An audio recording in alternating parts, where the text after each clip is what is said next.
ntabwo ushobora gusobanukirwa abakobwa cyangwa se igitsina gore utaraba byibura inshoreke y'umwe muri abo ngabo.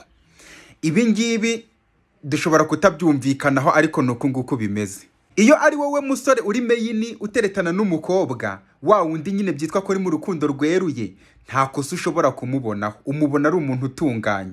Uburyo yitwara, ubwizerwa akwereka, ukamubona ari sawa cyane. Ariko iyo uri side dude, iyo uri wa musore nyine atendeka uri inshoreke ye, ubibona neza cyane kubera ko ashobora kwandikira boyfriend ye message ivuga ngo ugira ijoro ryiza baby, aryamye mu gituza cyawe, atishinja icyaha, ameze neza cyane, fresh cyane, ahagaze neza. Icyo gihe iyo uri inshoreke ye, niko ndi kubyita nyine, iyo uri inshoreke y'uwo mukobwa ubona ibinyoma bye byose, igihe cy'uburyo kigena kugira ngo yereke na boyfriend we ko ameze neza fresh cyane, na twa dukorwa tw'amakosa agenda akora kandi tukaburirwa irengero ku buryo nyine umuntu adashobora kutuvumbura.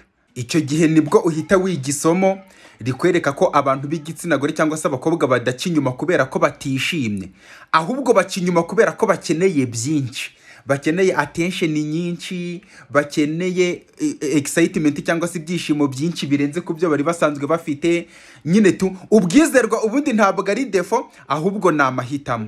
Uzi noneho igice kinakanganye cyane kurusha n'ibindi, uhita uvumbura ko abakobwa babeshya cyane kurusha na kwa kundi abasore babyimagina. Hamwe uvuga uti kino kinyuma ubundi banza na sekibi adashobora kukibeshya, ukabona uburyo abeshya nta gutitira, nta kubira icyuya, akabeshya nyine ari mu buzima bwe busanzwe tuje, ameze fresh cyane. Rimwe na rimwe nk'umusore ujya wibwira ko ngo twebwe abasore ngo turi babi cyane, turi abagome, utarabona umukobwa abaho ubuzima bubiri, afite abasore babiri bakundana, ndetse kandi ibyo byose ukaba udashobora kubivumbura na gatoya.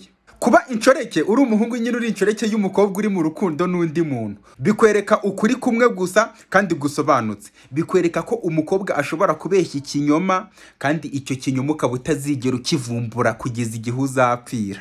Buriya abagore ntabwo nyine ari abere, ari inzirakarengane, ahubwo ntabwo ushobora kubavumbura cyangwa se ngo ube wamudiscoveringa umenye uwo ari w'umusobanukirwe. Noneho iyo ubashije kumusobanukirwa umukobwa rero, n'aba bakobwa bose beza bari hariya hanze, ntabwo uba ukibabona muri ya shusho y'uko ari beza nyine biba byararangiye, kuko uravuga uti ewane amabara yarabaye.